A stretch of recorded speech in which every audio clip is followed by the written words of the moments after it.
안녕 친구들, 잘 지냈나요? 벌써 우리 10월에 들어갔어요. 날씨가 조금씩 추워지고 있는데 우리 친구들도 감기 조심하는 그런 친구들 되었으면 좋겠습니다. 우리 이 시간 사도신경으로 우리의 신앙을 고백하도록 하겠습니다. 천능하사 천지를 만드신 하나님 아버지를 내가 믿사오며 그 외아들 우리 주 예수 그리스도를 믿사오니 이는 성령으로 잉태하사 동정녀 마리아에게 나시고 본디오 빌라도에게 고난을 받으사 십자가에 못 박혀 죽으시고 장사한 지 사흘 만에 죽은 자 가운데서 다시 살아나시며 하늘에 오르사 전능하신 하나님 우편에 앉아 계시다가 저리로서 산자와 죽은 자를 심판하러 오시리라. 성령을 믿사오며 거룩한 공회와 성도가 서로 교통하는 것과 죄를 사하여 주시는 것과 몸이 다시 사는 것과 영원히 사는 것을 믿사옵나이다. 아멘.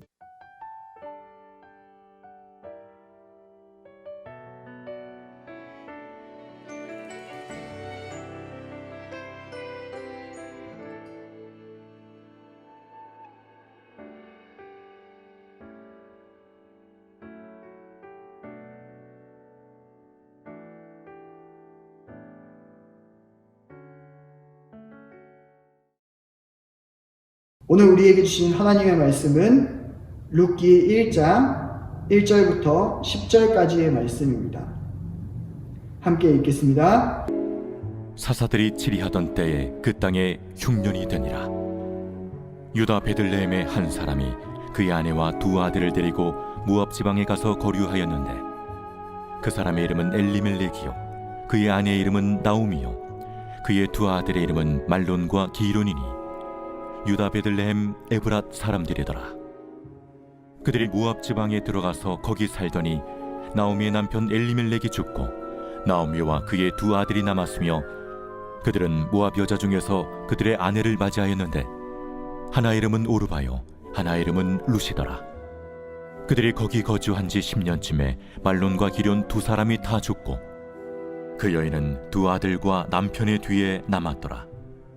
그 여인이 모압 지방에서 여호와께서 자기 백성을 돌보시사 그들에게 양식을 주셨다 함을 듣고 이에 두 며느리와 함께 일어나 모압 지방에서 돌아오려 하여 있던 곳에서 나오고 두 며느리도 그와 함께하여 유다 땅으로 돌아오려고 길을 가다가 나오미가 두 며느리에게 이르되 너희는 각기 너희 어머니의 집으로 돌아가라.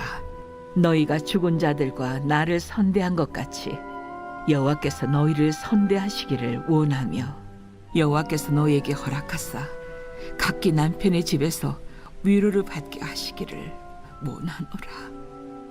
하고 그들에게 입맞춤에 그들이 소리를 높여 울며 나오미에게 이르되 아니니이다. 우리는 어머니와 함께 어머니의 백성에게로 돌아가겠나이다. 우리 믿음의 고백으로 말씀 앞으로 나아가도록 하겠습니다. 하나님은 나를 사랑하신다. 하나님은 내 인생에 크고 놀라운 계획 가지고 계신다. 하나님은 오늘도 나와 동행하셔서 그 계획 이루어 주신다. 아멘. 그렇게 될 줄로 믿습니다. 아멘. 여러분은 노블리스 오블리제라는 말을 들어본 적 있나요? 이 말은 프랑스어로 귀족은 의무를 갖는다 라는 뜻이에요. 보통 부와 권력, 명성은 사회에 대한 책임과 함께 해야 한다는 의미를 가지고 있는데요.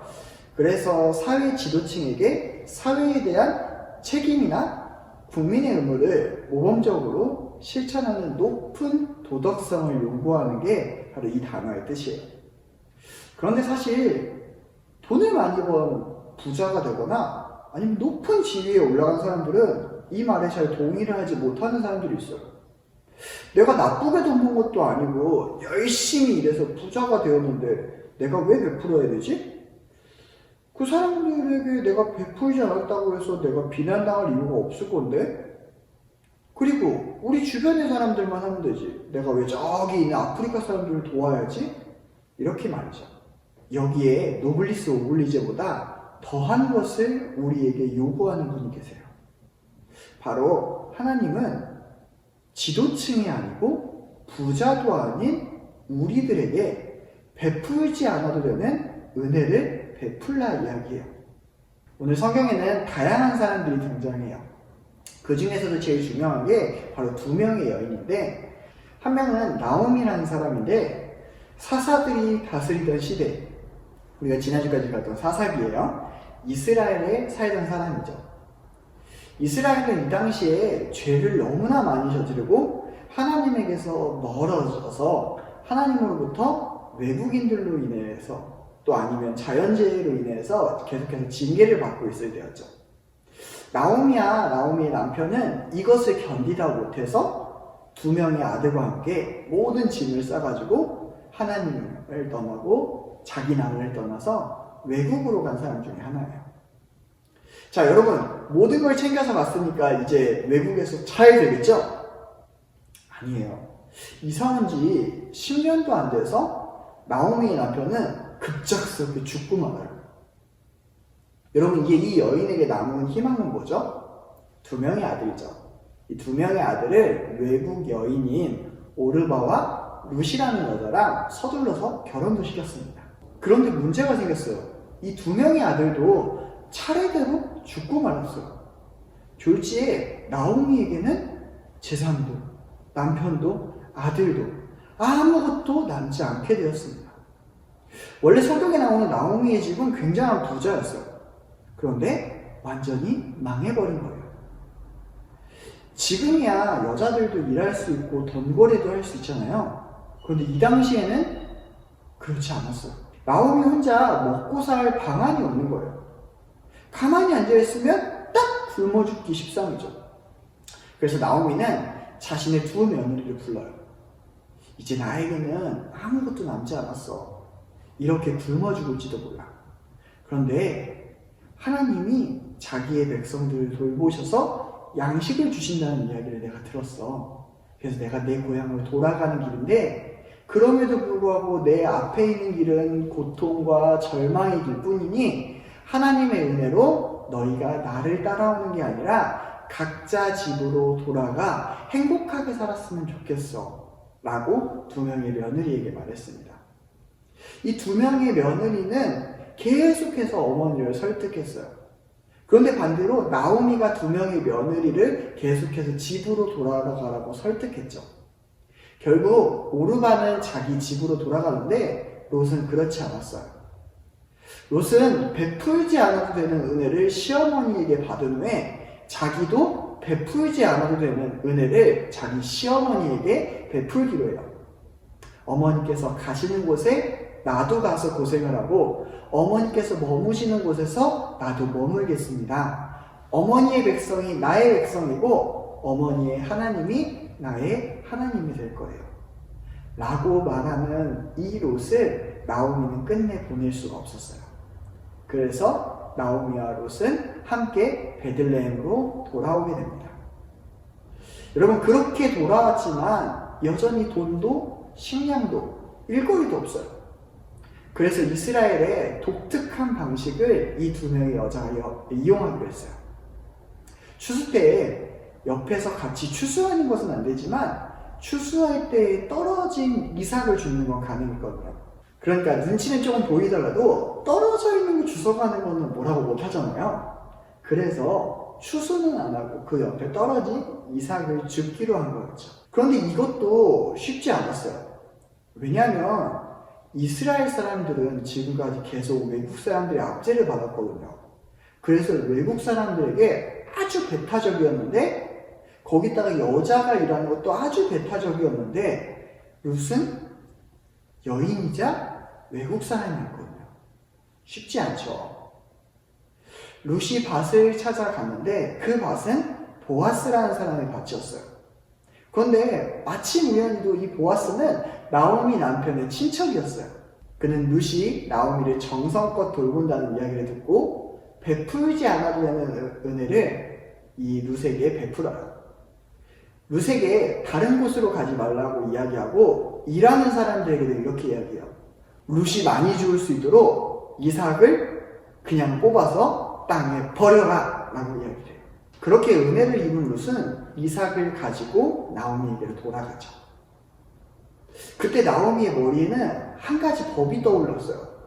그것은 남편과 아들들이 모두 죽었을 때 친척 중에 한 사람이 이 가족의 빚을 갚아주고 이 사람의 아내가 있다면 그 아내를 자신의 아내로 삼고 재산을 물려주는 법이었죠. 그런데 여러분 중에 이거 할 사람 있을까요? 아니 사촌이 땅을 사면 배가 아프다고 하는데 다 나만 나오미네랑 외국에 있는 룻을 보아스가 데려갈 이유가 뭐가 있어요? 그런데 보아스는 베풀지 않아도 되는 은혜를 베풀어요. 그래서 외국인이자 자기랑 아무 상관이 없는 이 룻을 아내로 맞이하죠. 그런데 성경 룻기 마지막에는 아주 놀라운 이야기가 등장해요. 이 룻과 보아스 사이에서 아들이 한 명 태어나는데 그 아들이 오벳이에요. 오벳에게서 아들이 한 명 있는데 바로 이새가 태어나죠. 이 이새의 아들 중에 한 명이 다윗이에요. 여러분, 제가 오늘 여러분에게 강조했던 단어 중에 기억나는 게 있나요? 맞아요. 베풀지 않아도 되는 은혜라는 단어죠. 이 베풀지 않아도 되는 은혜를 나오미가, 룻이, 보아스가 베풀었어요.